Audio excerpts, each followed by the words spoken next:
So I need to find the center of a circle, but the only tools that I have access to are a writing instrument and some squares. Well, I'm going to show you 3 different methods on how you can accurately find the center of a circle.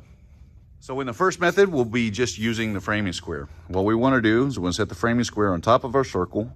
We want to set it so that the point comes right up to the edge, leaving just enough room for our writing instrument so that it's right on the edge of the circle. Once we have that, we can scribe 2 lines, one here and one here. Now, where the ends of those lines meet the edge of the circle, now we need to draw a line across. So let me line these up real quick. And then we'll scribe a line going across. Might be off just a hair on this side. So now we need to do this one more time. So we're going to rotate about 90 degrees, set it up again. Remember to leave just enough room for our writing instrument so that it comes to the point. And then we'll scribe 2 lines. And where those 2 points meet the end of the circle, now we can connect the dots.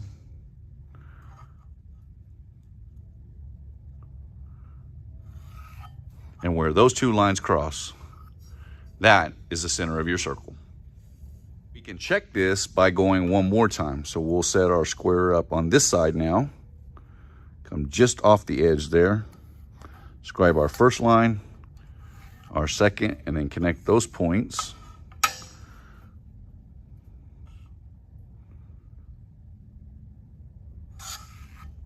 And you can see that is the center of the circle. In this next method, we're going to use both the framing square and the rafter square, and we're going to kind of make our own center finder. So what we want to do is we want to set the rafter square onto the framing square like this, and then we're going to slide it up so that the edge of our 45-degree angle here passes right through the apex of the corner, the inside corner of that framing square. Now we can set the framing square on the outside edge of our circle. Just make sure that we are lined up right in the center here. Once we have that, we can scribe a line. Then we'll turn it 90 degrees and we'll do it one more time.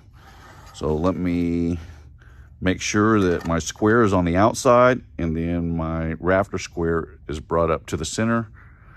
When you strike that across, that is the center of your circle. We can do it one more time, just off angle here, just to check it and make sure that we are accurate.